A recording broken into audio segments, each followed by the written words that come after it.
Noong bago kami umalis sa Manila, nagpaalam ako sa nanay ko. Sabi ko sa kanya na pupunta kaming Kalinga. Tinanong niya ako, bakit ka pupunta doon? Sabi ko, mag-ano lang ako i-introduce ko lang yung sarili ko kay Apo Wangod at sa komunidad doon. At sinabi ng nanay ko, sabi niya, kilala ko si Apo Wangod, wag mo nang dagdagan ang mga tato mo.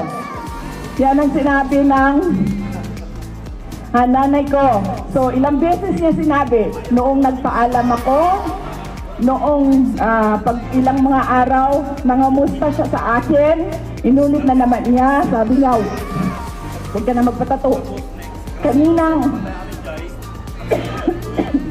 Kaninang umaga, sabi ko, ma, nandito na kami sa Kalinga. Ang sagot lang niya sa akin, huwag ka magpatato. Pero kanina, hindi ako nakapila para magpatato. Sinusuportahan ko lang yung mga kasamahan namin na gustong magpatato dahil nga ayaw ko na hindi sundin ang sinasabi or utos ng nanay ko. Pero noong nakatatlong beses na si Apo Wangod na halika, kailangan mo magpatato. Sabi ko sa kanya noong una, sabi ko, pasensya na. Sabi ng mama ko, wag ko na daw dagdagan yung mga tato ko. Tapos, ulit naman siya, halika. Sabi ko, magpaalam muna ako sa nanay ko.